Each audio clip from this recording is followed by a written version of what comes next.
Well, let's look at the academic reading section. Now, if you're headed for university, you are taking the academic version of the IELTS. So as you know, the reading is more advanced. It's a little bit different than on the general IELTS exam. The topics you will find on the academic IELTS are academic topics.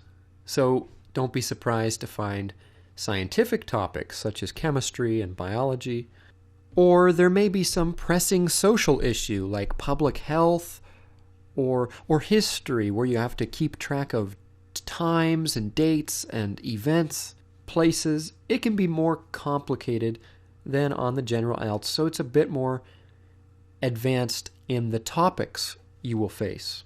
You need an action plan.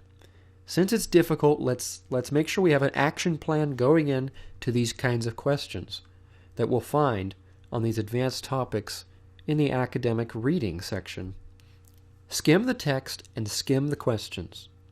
Because we're on a limited time, we have to do this as fast as we can. So certainly don't read the whole thing. Don't just read every paragraph. Instead, start by reading the first paragraph. I like to read the first paragraph, and in the first sentence, I just underline the key words or the key phrase. What is this first paragraph about? I will underline it so I can remember it for later. So I will read the whole first paragraph. Then the paragraphs after the first, I won't read them. I will just read the first sentence. And again, underline the key words in that first sentence. So when I get to the second paragraph, I don't read the whole thing. I just read the first sentence. Same with the third paragraph, fourth paragraph, fifth paragraph. Until I get to the last paragraph, then I like to read the whole thing once again. So I read the whole last paragraph because that gives me a good summary of what this passage is about. Then I look at the questions. Now, some people like to look at the questions before they do any of the reading, and that's fine too. Try it both ways and see what works best for you.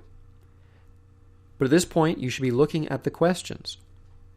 What kinds of questions do I have?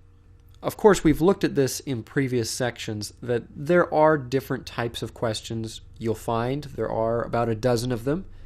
But I would say the 6 most common types of questions are multiple choice, yes, no, not given, the true-false questions, matching paragraph to heading.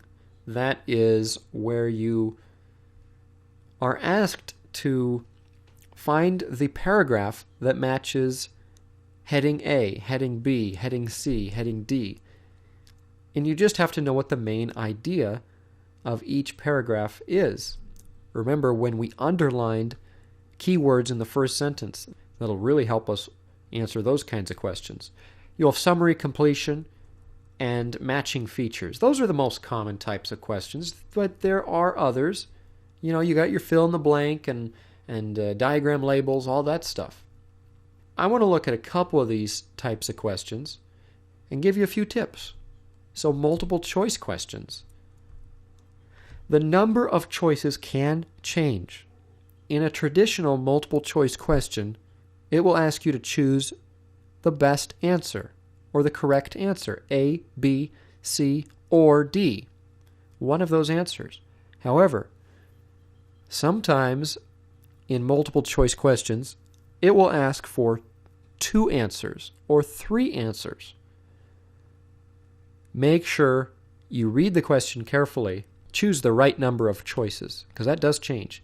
And then use common sense. If the question is something about a car, a description of a car, and you see the answers are red, well, that makes sense. You could have a red car. Fast, you could have a fast car, certainly. Pregnant, that would not make sense. Only a woman can be pregnant. A car cannot have a baby, so that wouldn't make sense. So just use your common sense and eliminate answers that way. If you still don't know, guess. It never hurts to guess. You can't be penalized for guessing the answer.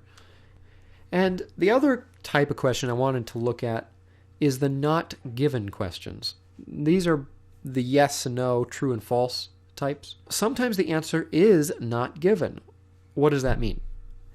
That just means that in the reading passage text, it doesn't tell you one way or the other. It doesn't tell you the information you would need to know to say true or false, yes or no. And so you have to choose not given. Similarly, the reason you would choose false or no, yes or true, is because you actually read in the text that this is really not true, or this is definitely true. If you did not read that in the text, go ahead and choose not given. One thing I might add is, even if you know something is false or true, if the text doesn't tell you, then choose not given.